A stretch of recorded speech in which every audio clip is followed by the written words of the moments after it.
And our news of the week is brought to you by Eagle Mortgage, eaglemortgagecompany.com. They know mortgages like nobody knows mortgages. And right now, things in January kind of slow down a little bit. You know, people are kind of thinking, I need to rest a little bit from the holidays. I'm worn out. I'm exhausted. I need to get into a routine. Now is actually a good time to talk to Eagle Mortgage, because if you're thinking about, let's say February or March, I'm going to start looking for houses, get your pre-approval letter now when things aren't quite as crazy and busy. Get your ducks in a row, get squared away. The staff at Eagle Mortgage will help you do that. They're very customer-focused, customer-centric. And you can stop in their office at 114th and Davenport, or just go online, eaglemortgagecompany.com, and they'll take care of you regardless of whether you're a conventional FHA or VA loan, eaglemortgagecompany.com. Well, Trenton, let's start off with one of your deals as our first story this week. Big industrial buildings sold in the Interstate 80 corridor. Yeah, this was a fun one and a sizable one. Nancy Lazar in our office and I represented Omaha Bedding Company, a company that started in 1895, had a heck of a run.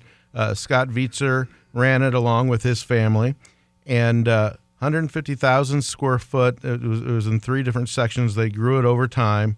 They did a ton of business with the Nebraska Furniture Mart and the day mattresses for Four Seasons hotels, a lot of big, elegant hotels and famous people, and they ran a great business, and everything has its time. And so congratulations. Brian Hartman represented the buyer, a private group in Omaha that is putting a couple tenants in the building, and it's a big chunk of industrial space. It's the building right at 60th Street, and there's a big, it looks almost like an anvil, but it's a they call it a cyclone, and in the day it used to spin the cotton and clean the cotton for the mattresses. Yeah, it's like a black conical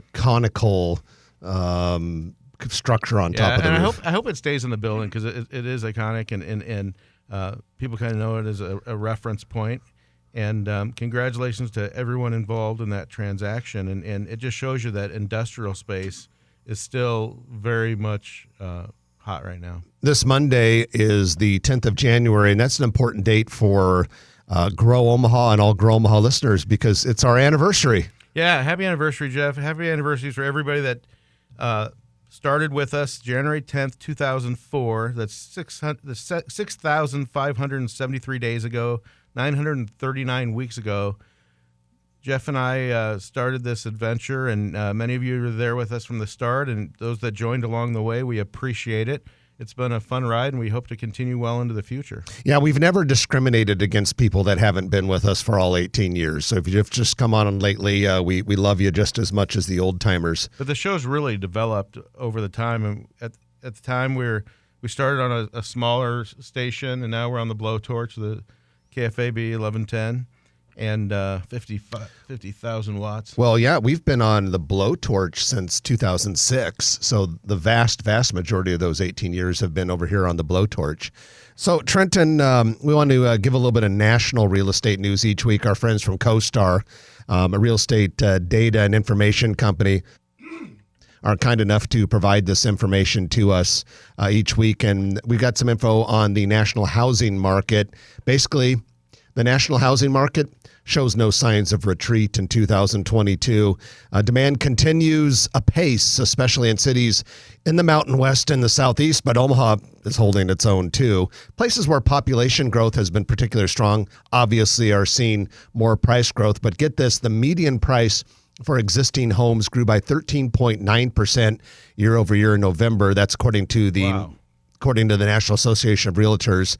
And the Case-Shiller Home Price Index, whatever that is, grew by 19.1% from October 2020 to October 21st. And so that could lead some people to ask, okay, well, what about here? So I pulled NP Dodge's recent housing data. This is as of November 30th, so a little over a month ago. And the median sale price for new homes and new construction in the Omaha area increased 8.7% to, are you ready for this? almost about more than $401,000 for new construction. Wow. New construction. Okay. Yeah, and then existing homes, pre-enjoyed homes, if you want to call them, used homes, if you want to call them, used houses, they increased 8% here in Omaha to $243,000 on average. Median. So big growth in the housing market. That people that are selling their homes want to use, that 19%. I guess. Well, our friends at Nebraska Furniture Mart, a proud Omaha-based company, they're going to be expanding Trenton and building a mega store in the Austin, Texas metropolitan area. That's pretty impressive. They just announced in December, it's not as big as the $1.5 billion mixed-use development, which is anchored by NFM in the Colonies, Texas, outside of Dallas. This is in the Austin area. It's $400 million, about 118 acres, $400 million project. They'll have room for maybe 130,000 feet of other retailers, but they'll have a 500,000 square foot store. They'll have a 700,000 square foot warehouse, and they're going to duplicate a lot of what they do really well in the Austin area. And, it's been 10 or 11 years in Dallas already. That's hard to believe. Yeah, it's gone really fast. Well, in addition to the massive Nebraska Furniture Mart NFM store in the suburban Austin, Texas area, and that extra retail you talked about, there will also be a hotel and a convention center. So in addition to the Omaha location, the Dallas location, they're also in Kansas City and Des Moines, Iowa. They're really growing substantially. I imagine a lot of consumers in Austin will be pretty excited to have NFM. Absolutely, and they've got the weight of Berkshire Hathaway, their parent company, behind them. So Omaha received a favorable ranking in Wallet Hub's list of 2022's best and worst cities for an active lifestyle. Number 26 among the nation's 100 largest cities. So like all of these studies, they look at a whole bunch of different criteria like bicycle environment, fitness club fees, share of physically inactive adults, and many, many more, about 30 more. And so, like I said, Omaha, number 26 on the list of 100 largest cities. Other cities in our area, Denver was number 9, Madison, Wisconsin, number 12, Minneapolis, 13. But Omaha came in ahead of Lincoln, which is 47, Kansas City, which is 73. So you may be wondering, where are the cities that are best for an active lifestyle? There are a lot of big cities. San Francisco, number 1, Chicago, 2, New York, 3, San Diego, 4, and Honolulu, number 5. We have room for improvement, but we're getting up there. All right. So where are the big fatties, right? The people who have the unathletic, inactive lifestyle. All right. The bottom 5, starting from last place and going backwards. Number 100, North Las Vegas, Nevada. Have you seen the number of Golden Corrals in that town? All right. Is that because they're all on those scooters that they don't need to be? I have no idea.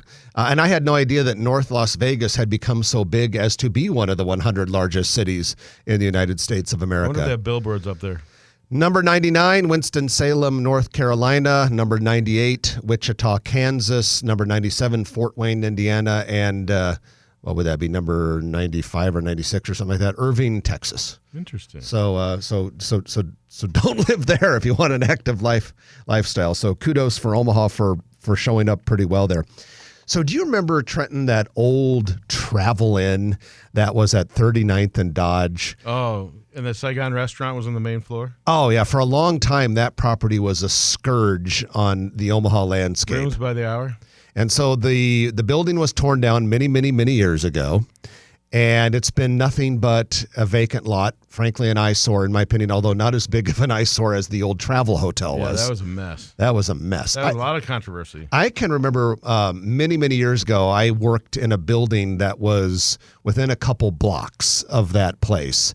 And one day we discovered some bullet holes in a window. They went through the window and then into a soffit of a part of the ceiling that hung down in front of the window.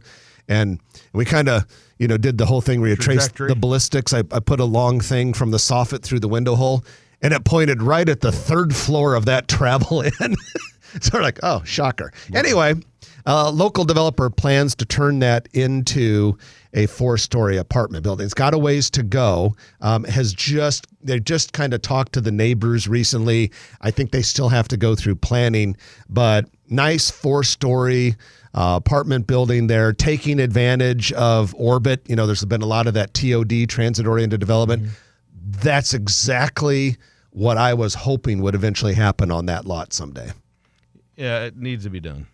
And then I guess finally, MECA, Metropolitan Entertainment and Convention Authority, released a newsletter within the last week. And actually, I have 2 more stories besides this one.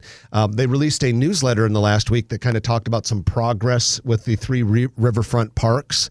And one of the things they talked about is the skate ribbon that will be part of Heartland America Park is coming along, and some interesting little tidbits about that. In the summer, it'll be a roller skating rink. Right, concrete. In the winter, it'll be an ice skating rink. But they are installing this new technology that will allow the ice to appear much earlier in the season and stay much later in the spring than you would think. So the goal is to have the ice go from late October to maybe like a March or something like that. Normally, you only have ice skating rinks outside around here in Christmas or January because, and by the time you get to February, we start having some of those 45, 50-degree days. Of course, a 0-degree day mixed in there. But it'll be able to stay ice for maybe like 4 or 5 months instead of maybe just 2 months. Well, then out at 88 Tactical, they announced they're having a artificial surface where you can ice skate year-round. Is vinyl or something? Yeah, like a glass or something. Yeah, I don't know what they use, but it's a technology where you can. I think it's real ice skates as well. Cool stuff. Well, one last story. Construction bids are due January 21st for the 6-story Hampton Inn planned on the southwest corner of 44th and Douglas. That's in that whole Med Center area that's just blowing up and will continue to be blowing up with development. 96 rooms, 115,000 square feet, same owner as the adjacent Home 2 Suites by Hilton. So we should see some activity on that not too far in the future. Hotels are still going strong, and now after the pandemic, they see that they can make it back. I suppose if they survived that, they figure they can survive just about anything. And that's your news of the week, ladies and gentlemen, brought to you by Eagle Mortgage, eaglemortgagecompany.com. Check them out. Get that pre-approval letter now if you're thinking about entering the house searching game this spring. If you like this video, be sure to hit those like and subscribe buttons. And remember, Grow Omaha is not just media. This is a mission. We are trying to build up Omaha and make it an even better place. We can only do that with your help. Share this video with your friends, neighbors, and family.